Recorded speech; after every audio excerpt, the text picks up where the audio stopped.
All right. Well, look at the person next to you and say, you look better than me. Go ahead. You look better than me. Man, I am so happy to be here. I've been looking forward to being here. You guys are just man, there's something in the air with you guys. I think you guys love God more than the church down the street. I don't know. But it is so good to be here. I've had the opportunity to literally travel, I wouldn't say the world, but I went to Brazil with Pastor Matt several times, and I don't know if you guys have ever seen him in this environment, but I have seen him in services where over 100 people get healed, and he's the speaker at it. And I have also, I'm aware that he is over 2 networks. One network is here in the United States. It's got like 120 pastors, and he travels around to these regions to train them. And he does the exact same thing in India. And so you guys have a great pastor. I'm happy that our church is in the Woodlands, Texas, just outside of Houston. Because if our church was near you guys, we wouldn't have anyone in our church because everybody would be coming to this church. But it is good to see you. Hey, I just want to just get this over with. But I'm sharing it with you because I really believe that it will help you. About 4 years ago, I've been in full-time ministry for 25 years. Can you guys believe that? But I don't look like I'm 45, do I? I look like I'm 27, right? Don't let the bald head fool you. I was bald when I was 20. My son said that I could age 10 years and nobody would even know. But anyway, moving right along, I went through a journey about 4 years ago where I was so frustrated with God because I'm hearing about these other people pray for people and they're getting healed. And I'm hearing about these other people that have these spiritual gifts, and it was not in my life. And I spent so much time assuming that God just picks certain people. And then I found out that anyone can have these powerful prayers where things actually happen. There's nothing more frustrating than telling every single person that's going into surgery, well, let's just pray for the doctor's hands to be led by the Lord. And a lot of times that's an appropriate prayer, but every single time, it's not supposed to be like that. And so I always wished that somebody would say, Frankie, do 1, 2, 3, 4, and then you will receive your breakthrough. And it sounds like, well, there's not a formula. Well, actually, there is. There's not a timeline when you get that breakthrough. For me, it took almost 9 months. But there really are steps that you do 1, 2, 3, 4. That's right out of Scripture, that if you do these things, it leads to that kind of relationship. And so I put it in a book. I originally just wrote it for our church, but a publisher came along that wanted to pick it up. And because I talk about Charles Finney, the one who started, or he was one of the leaders for the Second Great Awakening, they recovered his book to match my book. And so I don't offer this to our church, but if you buy my book, I give you Charles Finney's book for free. And I'll be out in the lobby after service, and I'll sign any of these books. But I'm not going to keep you long. I'm going to say to you what Britney Spears says to her boyfriends. I won't keep you long, I promise. I'll give that a moment to just set in. Stevie, thanks for coming this morning. I know your husband's not speaking, but as one of the pastors in the church, I just honor you. Does anyone love Stevie? I mean, just tell her I honor you a great deal. And I want to say thank you to all of you. I know you looked down there, you didn't see Pastor Matt, and you didn't leave. Thank you. You know what? I always ask the pastor not to promote me because nobody will come. Everybody wants to hear their own pastor. So I'm glad you guys are here. The title of my talk is A Suburb of Heaven. A Suburb of Heaven. So let me just dive right into it. This entire narrative is about a guy, and give me a little bit of creative license here. It's about a guy who had leprosy. And he noticed that he had leprosy very, very slowly because that's how leprosy works. He looked down and he saw a sore on his hand, and there's not dermatologists. There wasn't dermatologists during that day. So it's not like he could go over there and just say, I don't know what's happening to me. But then sores started popping up over different parts of his body, and then he realized what he feared most is he had leprosy. And so in those days, because there was no cure, and it was very, very contagious, the law of the land was you had to leave. You were expelled from the city, expelled from the town, and you had to go into the wilderness and the mountains and stay away from people. And if you dared to come around people, you had to say out loud, I've got leprosy. In other words, you come close to me, you're going to have leprosy. Stay away from me. You got to yell it. You get close to me, if I touch you, you're going to die. And in those days, leprosy, your skin would just, it would shrivel up. There would be sores. Your limbs, your fingers begin to fall off. Your toes. It's absolutely disgusting. So anyway, he had to say bye to his family. I mean, can you imagine that? You're sitting there with swords, and the kids know what that means because they've seen other people get leprosy and expelled.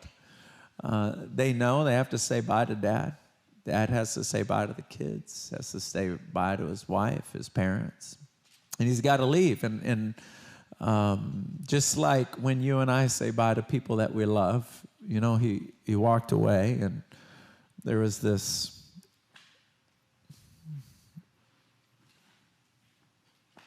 You keep turning around to say bye. Kids are crying. And so he goes up into the mountains, and he's staying there. And then something strange happens. A massive group, literally thousands of people, start moving up into the mountains. It was like a multitude. It was a multitude of people, which is thousands of people. Start moving up the mountain. And so now he's like, you're coming to me. You know we lepers are up here. You're coming to me. We're not coming to, you're coming to me. So now he has nowhere to go. It's not like he can go to the town and switch with them. Not everybody in the town was coming up the mountain. And so now he's very interested on what is going on. So he starts creeping down the mountain. He's hiding behind boulders. He doesn't want to get caught. If he gets caught, everyone's going to point to him and start yelling. He's creeping down, hiding behind boulders, and then he starts seeing what's going on. These thousands of people are surrounding a man that he has heard about. This is the man that does miracles. This is the man that claims to be the Son of God. He's never actually seen him, but he's heard about him. And so he's watching it, and when you read about this, it's in Matthew 6, 7, and 8. It's when Jesus was on the mount sharing the Beatitudes. And in chapter 7, verse 1, he hears Jesus saying this: do not judge others. Now, he peeks up because the whole reason why people pushed him out is they were judging him. They could have easily put a circle around him, put him in another house, but to judge him and say, we want you out of here.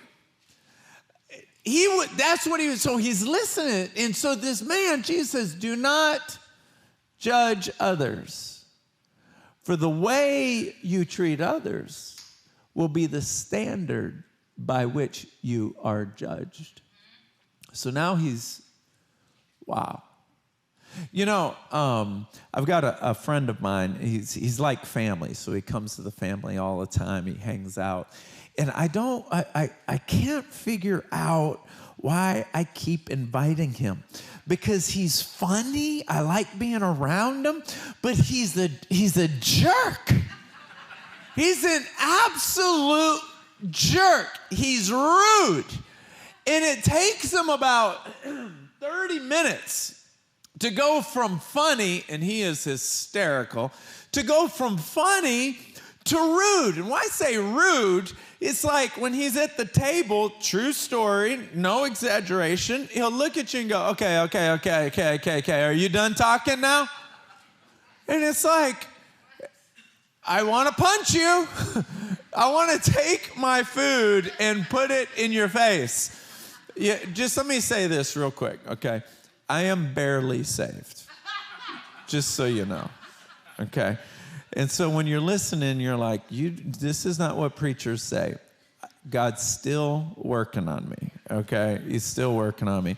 And I preach a lot of different places one time. I don't get invited back. So you're probably not going to see me again, so I can just be like super transparent, and I'll just go back to my church in Houston. So anyway, I'm looking at this guy, and I'm thinking these thoughts. I really don't like being around you, but you're so funny, I keep bringing you back. And I daydream about telling him about himself. You're a jerk, and the reason why you're a jerk is you're so insecure about who you are, you want to pull people down around you so that you can feel better about you. And I daydream about it. I'm like, man, you got issues. I don't know what made you so angry in life, but you're taking it out on us, and we can tell when we look at you that you're just an angry person. Your face looks angry, your eyes look angry, you're making me angry. And I daydream about it. And the Lord spoke to me, and I didn't ask his opinion. There's times where I'm like, Lord, I need you. Will you speak to me? This was not one of those moments. I was in the car. I'm thinking about what I want to say to this guy. And this thought, it was like an intersecting thought, meaning my train of thought was going this way. And all of a sudden, I have this intersecting thought. And for me, that's how I know it's the Lord. It's not out loud. It's right down in here, and it's an intersecting thought. And I'm like, I know that's God. It was just simple and clear. And for me, when God speaks to me, I got to use more words to say what he said because it was a thought, and it was quick. And I describe it so that if you're wired up like I am, you'll be able to recognize his voice. And so I have this intersecting thought. And I felt like, or I knew, the Lord was telling me, if you know he has these problems, why are you so judgmental? Why don't you give him a little grace since you know he's got these problems? When I go to the mall and there's 5 people shoulder to shoulder walking down the hall. And they're talking to each other and they're walking slow.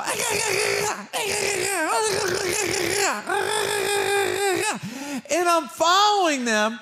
I want to say to them, will you please get out of the way?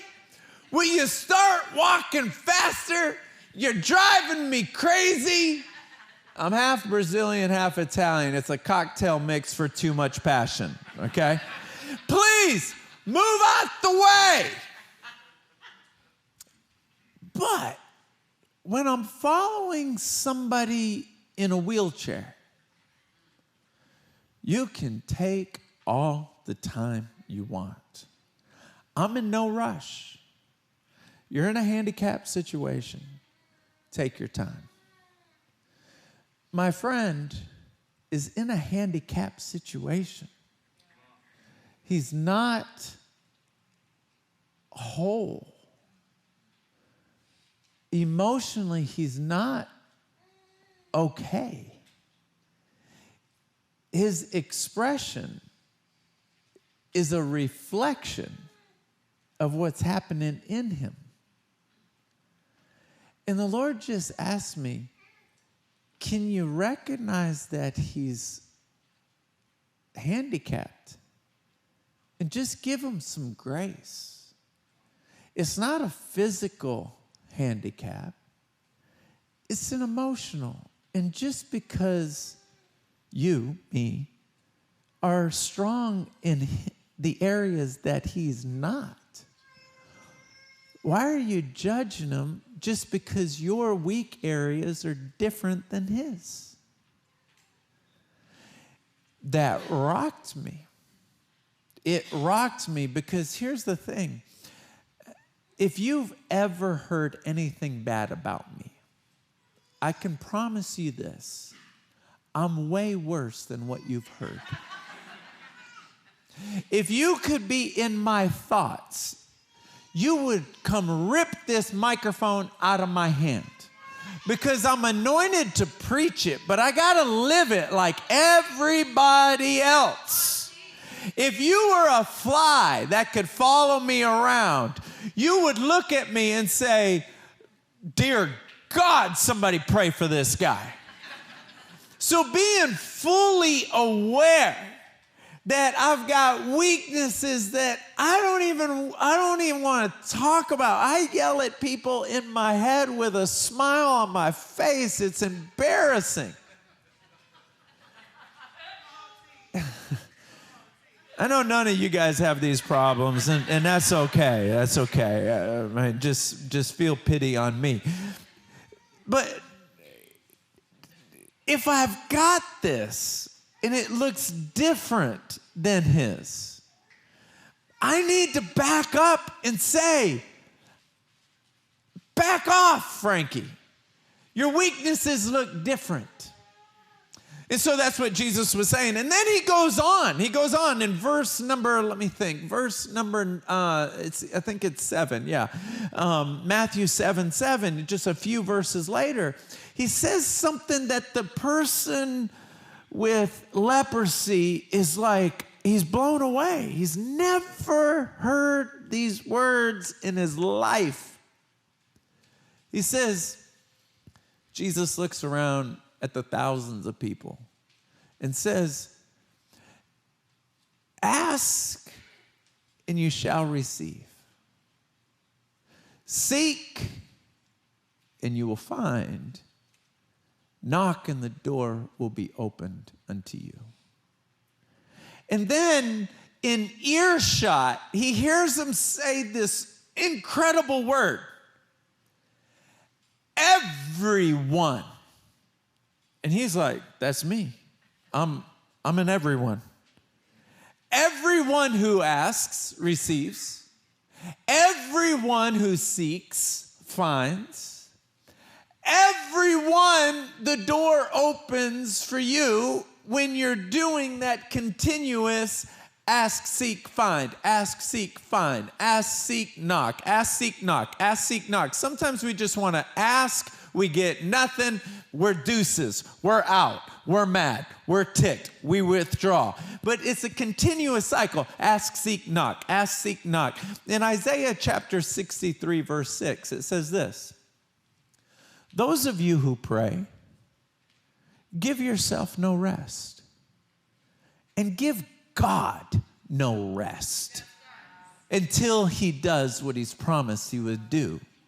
In other words, Lord, if you don't do this, I'm going to keep asking and knocking, and I'm going to keep seeking. I'm going to drive you crazy. You are not going to get any rest. I'm going to be that guy that's sitting there going, have you ever had somebody ring the doorbell too many times? And you're yelling up to the door, "I hear you. Hey, how are you?" you got to ring the doorbell too many times sometimes. So anyway, this guy's hearing Jesus, and he's going, all I got to do is ask. But there's a verse that you guys all know. It's in James chapter 4, verse 2. And so I'm going to say the first part, and then you guys say the second part. But I want you to say it like you're 8 years old. Like I want you to really like, ah. All right, here we go. It's James 4, 2. You have not because you ask not. See, you guys you got it. There's one person that was too cool to say it, so now we got to say it all over again. So say, you have not because you ask not. And so he's sitting there, he's like, everyone who asks. But if you don't ask, if all you do is think, what? You gotta open your mouth. We open our mouth for everything else. Sometimes we open our mouth when we shouldn't be opening our mouth. We open our mouth for everything else, but when it's time that we're desperate for something, something seals our lips. It's just crazy. It's like hell laughs because they see us and want, but they laugh because we won't ask. So I have a son. He's 15 years old. He's like this big. He's big, he's strong, all that kind of stuff. He's got hair. And so, but when he was little, he always liked to help. And so I remember this day we had a whole bunch of groceries in the back seat of the car. And he goes, I want to help. So I'd give him the light stuff like bread. Here you go. Here, take that into the house. And he was only like 5. Take that into the house. He comes back and he looks at the milk.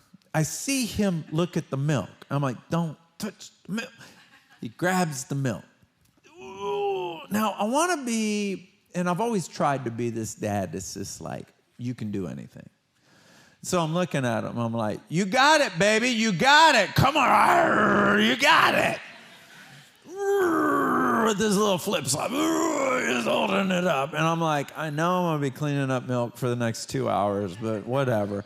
And so, and then he goes, Dada, can you take it? And I was like, yeah, no problem. Are you okay? Are you all right? I'm holding the milk on my pinky. Are you okay? Yeah, I got it. Well, there's some rolls. There's some dinner rolls. Why don't you go get those? Okay, thank you. And I'm not even paying attention to the milk. It's like I'm just holding it with my pinky. And he comes back, and we just go in the kitchen, and then it dawns on me a little while later that what's heavy to him is simple for me. But if he would have never asked, he would have to drag that thing all the way to the kitchen by himself. And sometimes we're dragging things around because we just won't take a minute to ask the person that can just... But moving on. So now he gets to this place, and now it's the next chapter. All of that. He's listening to all of this, and now it's the next chapter. It's in chapter 8, verse 1, where it says, the multitude was going up the mountain. And then the leper can't take it anymore. He's tired of watching. If God really does this stuff, I'm taking the risk. And it is a risk. It is a risk to say, okay, this is real. Or I hope it's real. But either way, I got to take a chance on it because what I'm doing now clearly isn't working. Like, there's an apostle named Dr. Phil. He's got a 4 o'clock show. And he says a good predictor of someone's behavior is looking at their past behavior. A good predictor of what's happening in your life is looking at what's been happening in your life.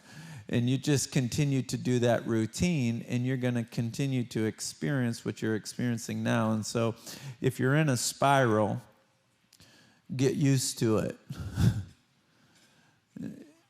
unless you do something different, because everything depends on who you depend on. And if you're depending on you figuring this out, how's that working for you? And so he's done. The leper's done. He can't figure anything out. And so he does the most courageous thing anyone can do. He runs to the Lord. He falls on his knees and he says these words: "If you are willing, will you heal me?" I love those words because he's not sure if God's going to heal him. He knows that he heals people, but will he heal him? Has anyone ever come to you with a problem and you're like, God's going to take care of it, don't worry about it, and you believe with every fiber in your body that God's going to do that, but then when you have a problem, it's like, I have no idea. Because we know that he's willing to help everybody else, but is he willing to help us? And so he comes running. And he's so believing. And then at the last second, he's like, are you willing to do this? And everyone's looking at him. He's not even supposed to be there. And Jesus says, I'm willing.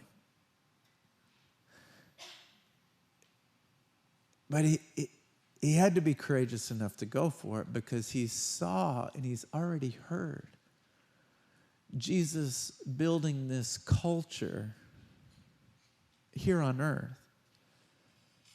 He's building a heavenly culture here on earth. Don't judge people. Ask, seek, I'm here, I'm willing. Earth is outside of heaven, but it's like a suburb of heaven. And so he gets down and he's like, are you open to this? I'm in everyone. And Jesus looks at him and goes, I'm willing.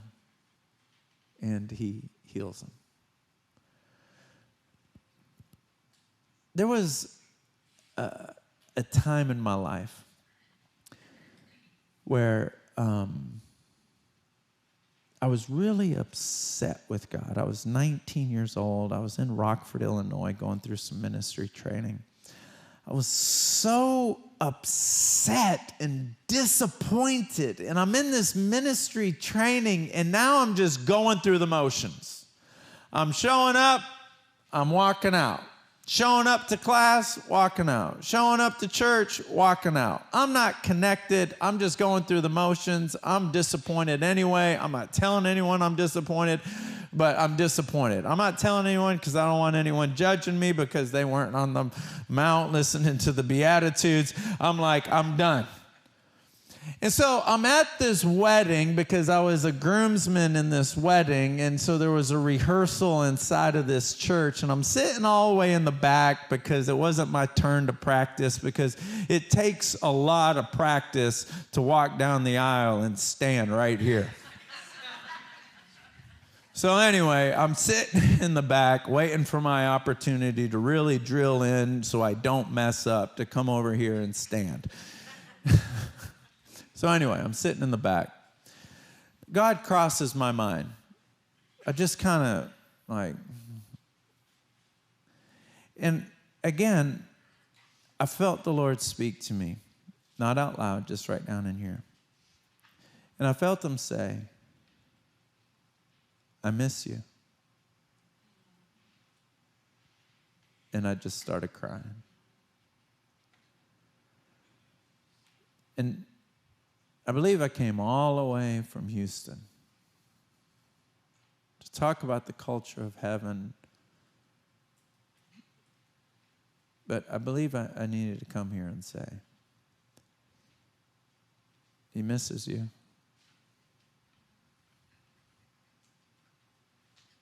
He misses you. And if you have a continuous relationship with him, he's really excited about more. But if there's been a slamming of the brakes, I just want you to know he misses you.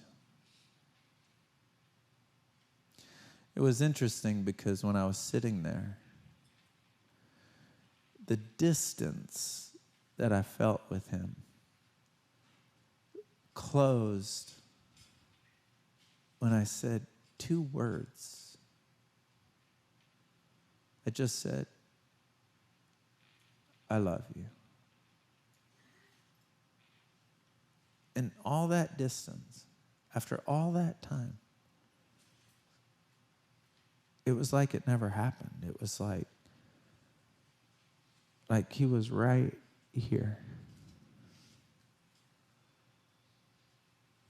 And I just want to tell you, there's a culture, there's a desire, but he's willing, and he misses you. Why don't you go ahead and stand up on your feet for me? I believe that was a word for somebody in this room, because if you came to both services, this service is not like the last service. It's different. And so this is how I'd like to close. I'd like to continue to close differently. Last time I brought the prayer partners down, but this time I want to look at this area like it's a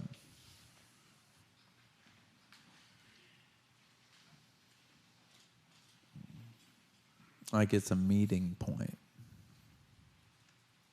You know, if I go out to lunch with you today, you're going to say, hey, I'll meet you at this restaurant. I know you don't know Birmingham. I'll send you the address. We'll meet there. You go one direction, I get in my car, and we meet. It's a meeting place. This altar area, it wasn't established within the last 50 years. It was established in Genesis. An altar is something that's made of wood, steel, or stone. And things die on an altar.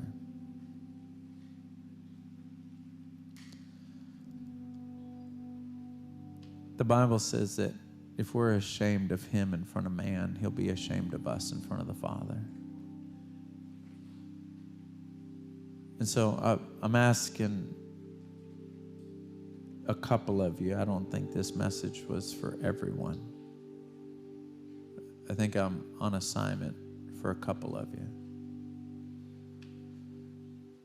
I'm asking for this altar to be the meeting place that it was designed to be.